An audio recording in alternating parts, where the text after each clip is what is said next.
Scotland's really surprised me. It's absolutely amazing. Look at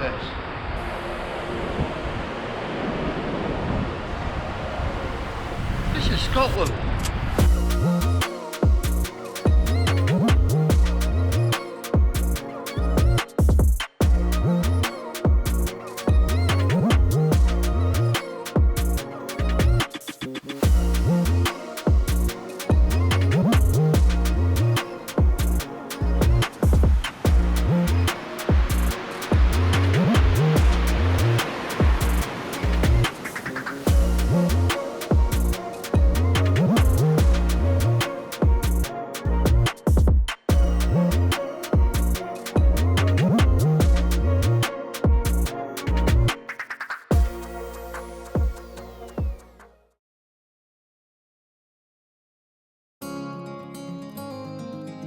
Day 4, and I'm heading west. The wild north awaits. I'm leaving John O'Groats behind and heading west, crossing some of the most remote and breathtaking landscapes in Scotland.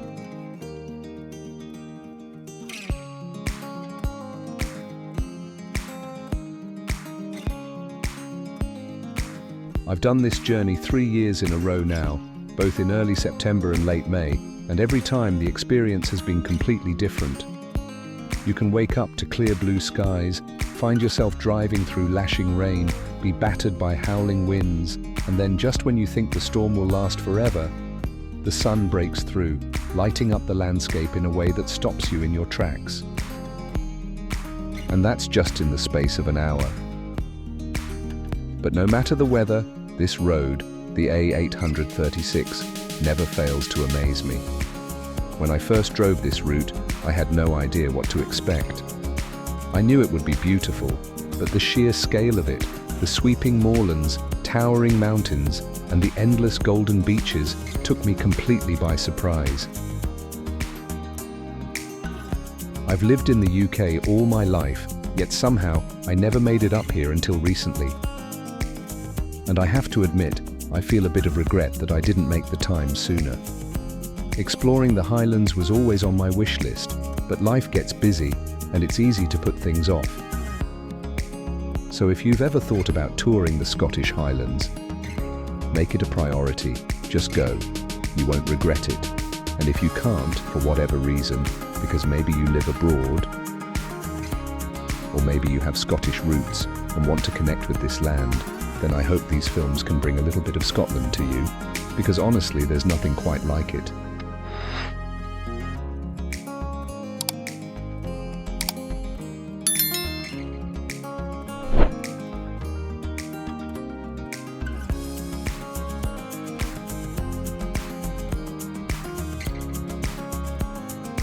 Just in the distance there is Gills Bay. Pentland Ferries operates a ferry service from here.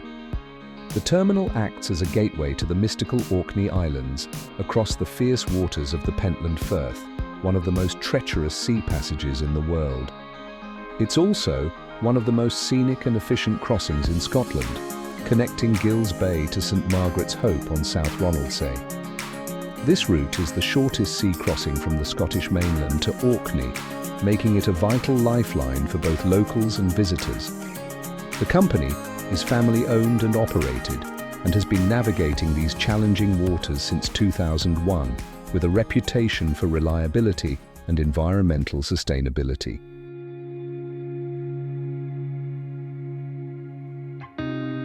Dunnet Head is the northernmost point of mainland Britain, where dramatic cliffs rise above the restless waters of the Pentland Firth, offering breathtaking views that stretch all the way to the Orkney Islands on a clear day.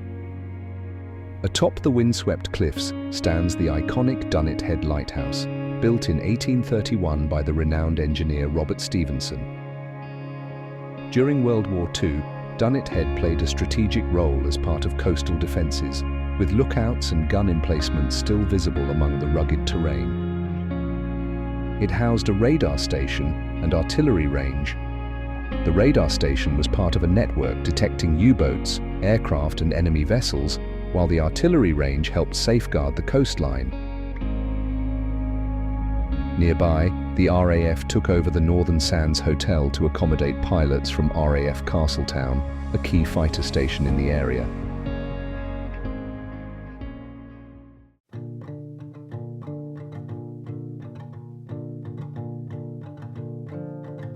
Just south of the headland, the village of Dunnet sits beside the vast sands of Dunnet Bay. It has deep roots, with a 13th century church and traces of Viking settlers who once navigated these shores. Just beyond the village is Dunnet Bay Caravan and Motorhome Club campsite, offering its visitors with direct access to the beach. Parking here can be busy, so I continue on passing the rolling dunes. I know of a little parking spot further down.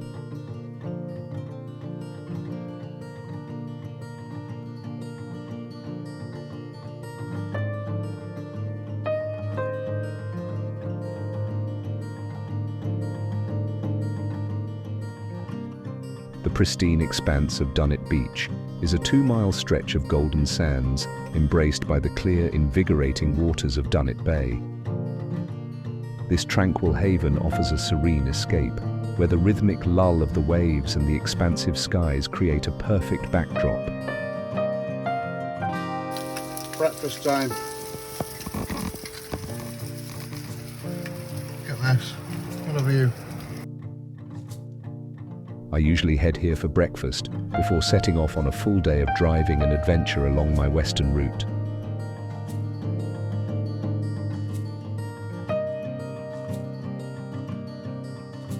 Castletown, just in the distance, grew during the 19th century due to the flagstone industry, which exported high-quality paving stones across the world.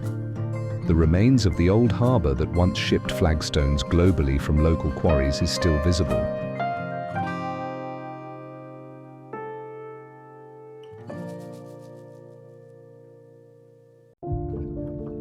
On a clear day, the views from the beach are nothing short of breathtaking. To the east, the Pentland Firth stretches out toward the horizon, its deep waters teeming with marine life, while the distant silhouette of the Orkney Islands beckons just beyond the waves.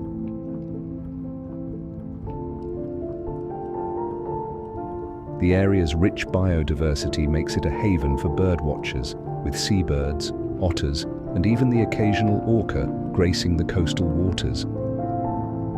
Dunnet Beach and its surroundings offer a harmonious blend of relaxation and adventure, capturing the essence of Scotland's unspoiled northern beauty.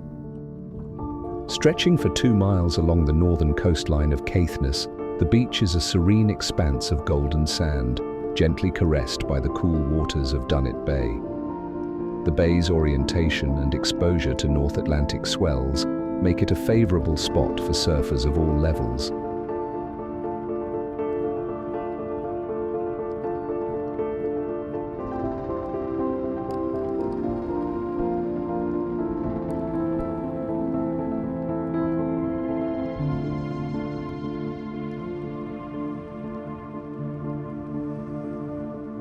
Seabirds wheel above, their calls echoing in the crisp, clean air, while seals can often be spotted basking on the rocks along the water's edge.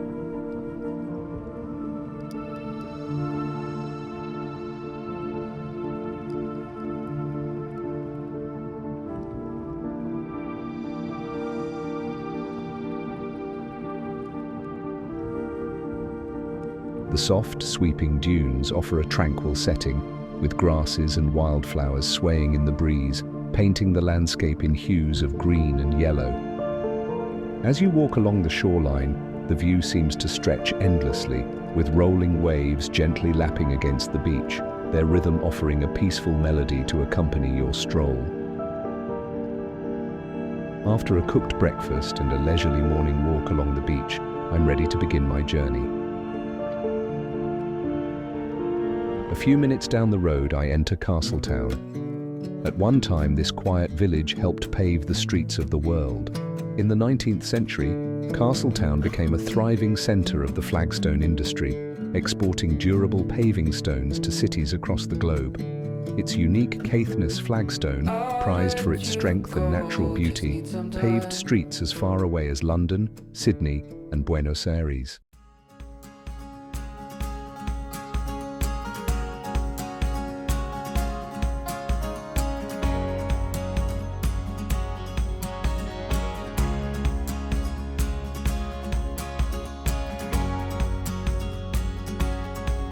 Six miles on, and we come to the town of Thurso. This is the northernmost town on the British mainland, and the last larger town we will see on this route.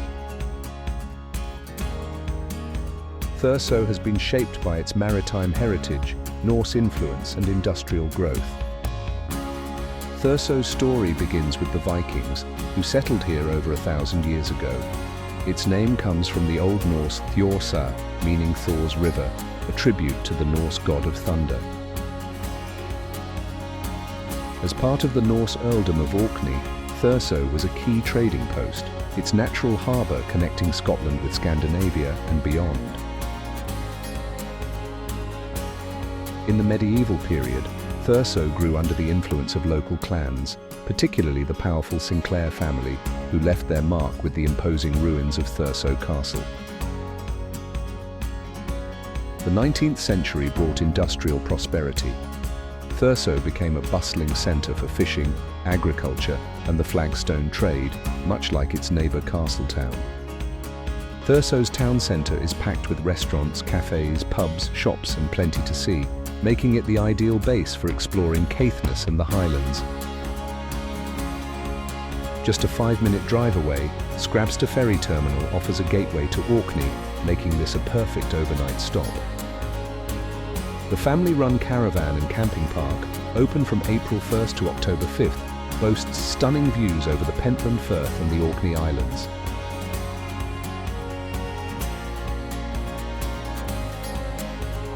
I pass Scrabster, and the landscape remains unchanged. But as I look further into the distance, something stands out. An imposing structure rising from the landscape, stark against the natural beauty that surrounds it. This is the Dounreay nuclear power station, and it's impossible to miss, with its dome-shaped containment building that looms on the horizon. The distinctive dome containment structure is a defining feature of the site.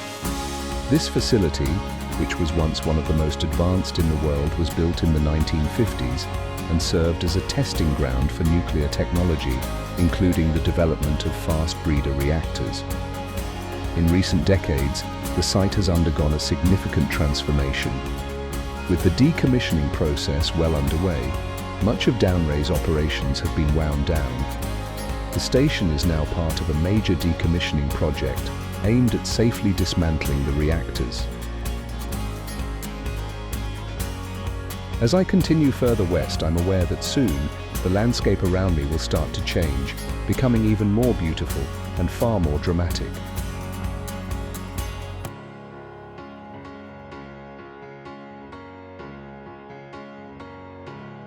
As I pass through Rhea, the striking white church catches my eye. Built in 1739, it's a timeless landmark in this quiet Highland village. Standing proudly against the rugged landscape, it has watched over the community for generations. Its simple yet elegant design reflects the traditional Scottish parish churches of the 18th century, a place of gathering, reflection, and history. Framed by rolling hills and open skies, it's a reminder of the enduring spirit of the Highlands. As we leave Rhea behind, the road begins to climb, carrying us onto vast open moorland beneath a brilliant blue sky that stretches endlessly above. It's late June, and the landscape is bursting with colour. Gorse flowers in vivid yellow line the roadside, creating a natural frame for the wild beauty of the land. The road winds and dips, offering occasional glimpses of the blue sea and the shimmering surface of hidden moorland lochs, their still waters reflecting the sky above. The roads are peaceful and serene, and I settle into my motorhome's plush captain's seat, savouring the effortless journey through this enchanting landscape. But then, as if the landscape is throwing in an unexpected twist, out here, in the middle of nowhere, A traffic jam. Yes, a traffic jam in the wilds of Sutherland. It's a surreal moment and a reminder that no journey through this dramatic land is ever quite what you expect. Gradually, the land is beginning to transform, the rolling moorlands giving way to more rugged terrain. And as I cross the border into Sutherland, I feel the vastness of this Scottish wilderness truly unfold. The road now seems to stretch endlessly into the horizon. In the distance, the jagged mountain peaks of the West Highlands begin to emerge, their pointed tips rising like sentinels against the backdrop of the endless blue and white sky. With every turn, the landscape shifts, and I know that my adventure is about to take a dramatic turn. The mountain valleys loom tall and majestic. Soon, the roads will narrow to single tracks, adding to the sense of isolation. As I drop down into Melvich Bay, a stunning view unfolds in front of me, the big house, standing proudly on the edge of the bay.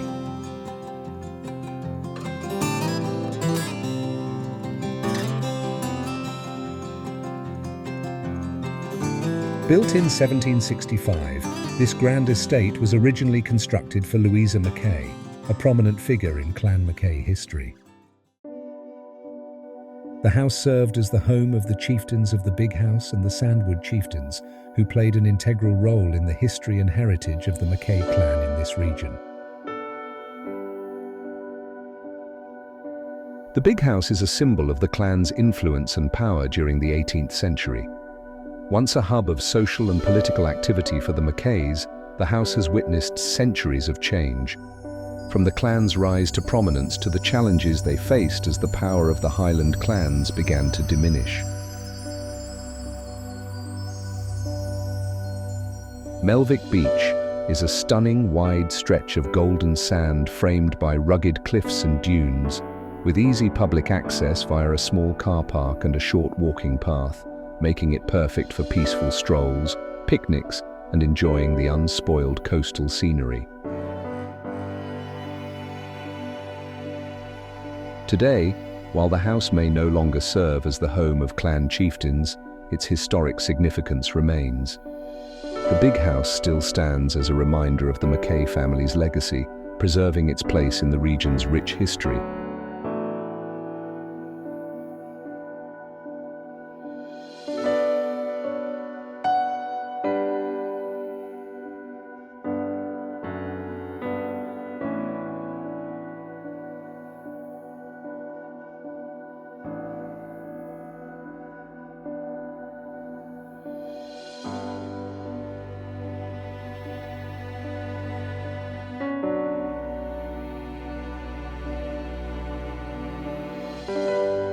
As I move from the Big House at Melvich, I'm entering the heart of Clan Mackay country, a land steeped in ancient history and legend.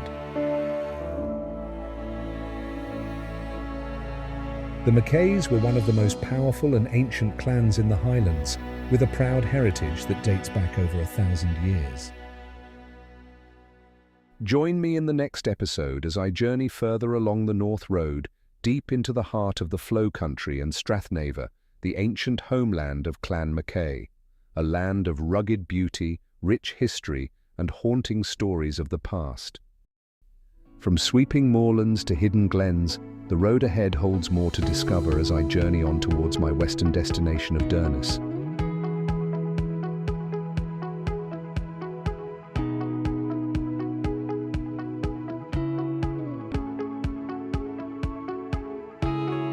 If you're enjoying these videos, please don't forget to like and leave a comment. I always love hearing from you.